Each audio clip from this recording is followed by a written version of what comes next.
जय हिंद दोस्तों, आप सभी का स्वागत है। साथियों, इस वीडियो में आप हमारे साथ पढ़ने वाले हैं विभिन्न प्रतियोगी परीक्षाओं में सामान्य हिंदी से आने वाले महत्वपूर्ण प्रश्नोत्तरों को। तो दोस्तों आइए यहाँ पर देख लेते हैं मिनी प्रैक्टिस सेट, जिसमें होंगे 15 प्रश्न और इन 15 प्रश्नों के साथ में जो और भी प्रश्नोत्तर बन सकते हैं उनको भी क्लियर किया जाएगा।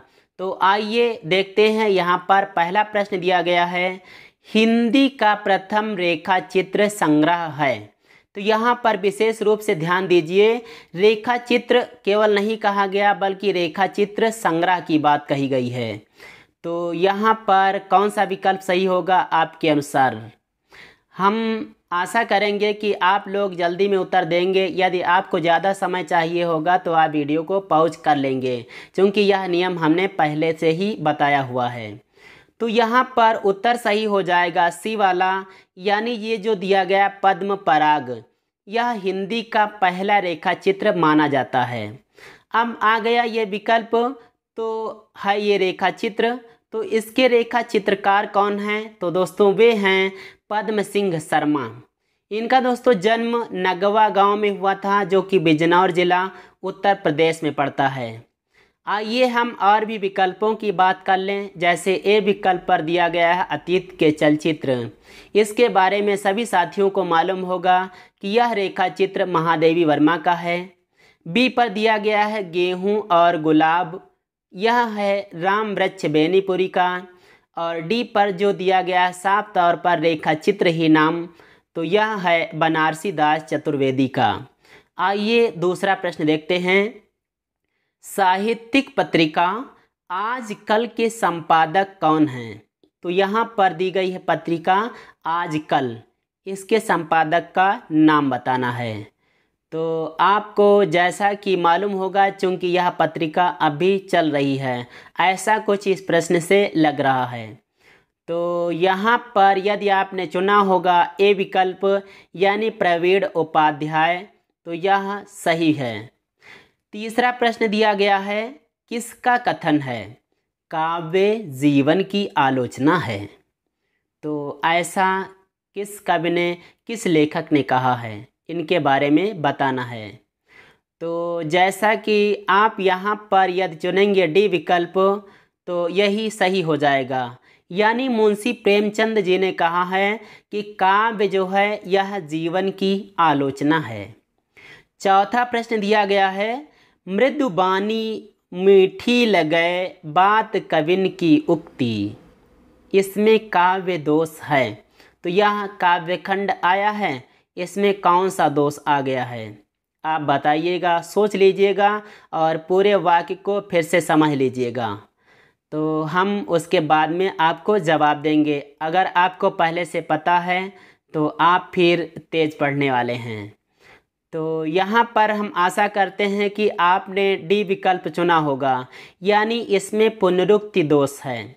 यह पुनरुक्ति कहाँ पे आई है? आप देख रहे हैं कि लिखा है शुरुआत में मृदु बानी, तो मृदु माने मीठा होता है, फिर भी आ गया है बानी के बाद में मीठी शब्द, तो दो बार आ गया है एक शब्द, मतलब एक ही अर्थ में दो शब्द आए हैं। तो यहाँ पर एक हिसाब से पुनरुक्ति माना जाता है। तो इस प्रकार से यहाँ पर डी विकल्प सही माना गया। अगला प्रश्न दिया गया है, भयानक रस के कितने भेद हैं? दोस्तों जैसा कि यदि सरल प्रश्न पत्र आएगा तो उसमें ऐसा प्रश्न नहीं बन सकता है, ऐसा अनुमान लगाया जा रहा है। लेकिन यदि कठिन प्रश्न पत्र आ गया तो उसमें ऐसे प्रश्नों का बनना स्वाभाविक होगा। तो जैसा कि आप और हम कहीं पहले से कुछ देख नहीं आए, पता नहीं कैसा प्रश्न पत्र आ जाए, तो इसलिए किसी प्रकार से कसर नहीं छोड़ेंगे, सारी तैयारी करेंगे, पूरी तैयारी करेंगे। तो आइए यहाँ पर देखते हैं कौन सा विकल्प सही होगा। जैसा कि आपने चुना होगा ए विकल्प, यानी भयानक रस के 3 भेद माने गए हैं। ये 3 कौन से भेद हैं? आइए उनके नाम देखते हैं। नाम दिए गए व्याधिजन्य, अपराधजन्य और वित्रासिक। वित्रासिक मतलब होता है अनिष्ट की आशंका से जो उत्पन्न होता है भयानक, उसी को वित्रासिक बोलते हैं। और व्याधि अपराधजन्य तो आप जानते हैं, पहले से नहीं जानते हैं तो व्याधि माने रोग होता है, अपराध माने होता है किसी प्रकार की गलती, है ना। तो ऐसे जो होते हैं ये भयानक रस के भेद कहे जाते हैं। अगला प्रश्न दिया गया है, किस उपन्यास के लिए अलका सरावगी को साहित्य अकादमी पुरस्कार मिला। जैसा कि मुझे याद आता है कि ऐसा कहीं वाक्य किसी वीडियो में हमने बोला है, किसी के साथ में इनका नाम आया हुआ है। यदि आपको याद है तो उसे कमेंट में बताइएगा वह कौन सा वीडियो है जिसमें हमने इनका उच्चारण किया है। तो आइए यहाँ पर देखते हैं कि अलका सरावगी का कौन सा ऐसा उपन्यास है। तो यहाँ पर सी विकल्प सही है, यानी कलिकथा वाया बाईपास। 7वां प्रश्न दिया गया है, मंजूशिखा उपन्यास के उपन्यासकार हैं। तो चलिए यहाँ पर बताइएगा कौन से हैं ऐसे उपन्यासकार जिनका यह उपन्यास है, फिर हम इनके बारे में बताएंगे, यानी इस उपन्यास के बारे में कुछ समझाएंगे। तो जैसा कि आपने यहाँ पर भी विकल्प चुना होगा, यानी शिव प्रसाद सिंह। दोस्तों यही हैं इसके उपन्यासकार। और आइए फिर हम इसके वर्ण विषय की बात कर लें। जैसा कि अपनी पुत्री मंजू के जीवन की करुण कथा को केंद्र में रखकर शिव प्रसाद सिंह जी ने उसके प्राणों की रक्षा के लिए अपने अथक प्रयत्नों को पूरी ईमानदारी के साथ मूर्त किया है, यानी ऐसा रहा है इसका वर्ण विषय। आइए अगला प्रश्न देखते हैं, अज्ञेय के निबंधों का सही अनुक्रम है। तो यहाँ पर दोस्तों अज्ञेय द्वारा लिखे गए निबंधों का एक क्रम चुनना है जो कि सही हो। तो किस क्रम से इनके निबंध प्रकाशित हुए थे उसी को आपको चयन करना है, वही विकल्प आपको चुनना है। तो जैसा कि यह उत्तर बड़ा है, इसको समझने में, इसको देखने पढ़ने में ज़्यादा समय लगेगा, इसलिए आप वीडियो को पॉज कर लें। फिर आइए हम आपको उत्तर बताते हैं। जैसा कि आपने भी चुना होगा डी विकल्प, यानी यही सही वाला। दोस्तों आइए देखते हैं ये किस क्रम से प्रकाशित हुए थे। जैसे पहले त्रिशंकु, फिर आत्मनेपद, अद्यतन, फिर जोग लिखी। अब इनका प्रकाशन वर्ष भी देख लिया जाए। ये जो दिया गया त्रिशंकु यह 1945 में, आत्मनेपद 1960, अद्यतन 77 और जोग लिखी ये भी 77 यानी 1977 ईस्वी में प्रकाशित हुआ था। तो इनको आप कैसे याद रखेंगे, चलिए हम आपको ट्रिक बता देते हैं। ट्रिक याद रखिएगा, ताज। क्या कहा हमने, TAAJ यानी ताज। अब यहाँ पर आप सोचेंगे कि आखिर यहाँ पर 2 ए आ गए हैं, हम कैसे याद रखेंगे कि आत्मनेपद पहले है या अद्यतन पहले है। देखो दोस्तों, पहले कोई काम होता है, अद्यतन बाद में किया जाता है।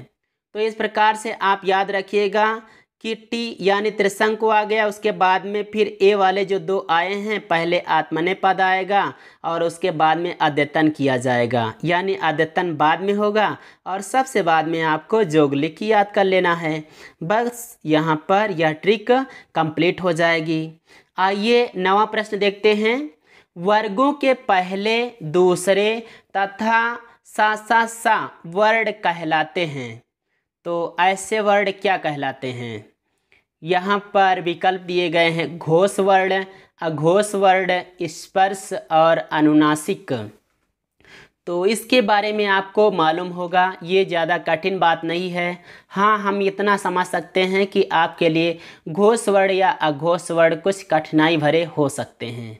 चलो फिर भी हम बता देते हैं। यहाँ पर आप विकल्प चुन लीजिए बी वाला, यानी ये जो हर एक वर्ग, जो 5 वर्ग होते हैं ना, इसके पहले दूसरे वर्ण और फिर सा ये जो होते हैं, कुल मिलाकर 13 वर्ण, ये सभी अघोष वर्ण कहलाते हैं। 10वां प्रश्न दिया गया है, निम्नलिखित में से किसकी साहित्यिक सेवाओं से प्रभावित होकर तत्कालीन सरकार ने उसे राय बहादुर की उपाधि दी।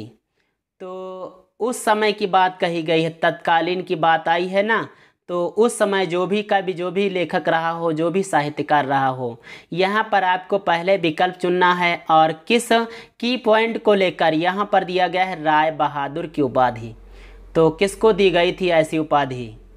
यहाँ पर आप चुन लीजिए डी विकल्प, यानी बाबू श्याम सुंदर दास। इन्हीं को राय बहादुर कहा जाता है और सरकार ने इन्हें ऐसी उपाधि दी थी। तो दो चीज़ें आप याद रखिएगा कि किसने उपाधि दी थी और कौन सी उपाधि दी थी।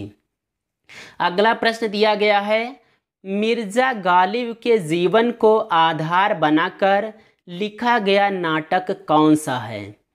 तो यह भी आ सकता है, चूँकि मिर्ज़ा गालिब छोटे मोटे शायर नहीं रहे हैं। तो यहाँ पर आप चुन लीजिए बी विकल्प, यानी कैद ए हयात। 12वां प्रश्न दिया गया है, प्रयोगवाद का मुख्य लक्ष्य था। तो प्रयोगवाद का मेन लक्ष्य क्या था, इसको यहाँ पर आपको बताना है। तो आप यहाँ पर सभी विकल्पों को देख रहे होंगे क्रम से, और जैसा कि आप यहाँ पर चुनेंगे बी विकल्प को, यानी ये जो प्रयोगवाद है इसका मेन लक्ष्य था नई राहों का अन्वेषण। अच्छा, इसका लक्ष्य तो ये था, लेकिन इसमें कुछ दोष भी थे। आइए हम एक जो मुख्य दोष है उसकी बात कर लेते हैं। दोस्तों, इसका दोष था कि इसमें लोक कल्याण की उपेक्षा की गई थी। यह भी प्रश्न बन सकता है। अगला प्रश्न दिया गया है, मांसलवाद का प्रवर्तक किसे माना गया है? तो यह भी बिल्कुल नया आया है। दोस्तों, हम नए ही ऐसे लेकर आते भी हैं, क्योंकि जो पुरानी चीज़ होगी उसको तो आप दोबारा वीडियो को देखकर याद ही कर लेंगे, कुछ नया कर दिखाते हैं। यहाँ पर जैसा कि आपने चुना होगा ए विकल्प, यानी रामेश्वर शुक्ल अंचल, तो इन्हीं को मांसलवाद का प्रवर्तक कहा जाता है। अब इनकी बात तो हो गई, लेकिन इस प्रश्न के अंतर्गत 3 विकल्प और भी हैं। आइए उनकी भी बात कर लेते हैं। वे भी महान आत्माएं हैं। कैसी आत्माएं हैं? यहाँ पर देख रहे हैं आप बी विकल्प, यानी सारेन कीर्कगार्ड। दोस्तों, ये भी प्रवर्तक हैं अस्तित्ववाद के। सी विकल्प पर आए हैं कार्ल मार्क्स, तो ये प्रगतिवाद के आदि प्रवर्तक माने जाते हैं। और डी विकल्प पर नाम आया है सलभ श्रीराम।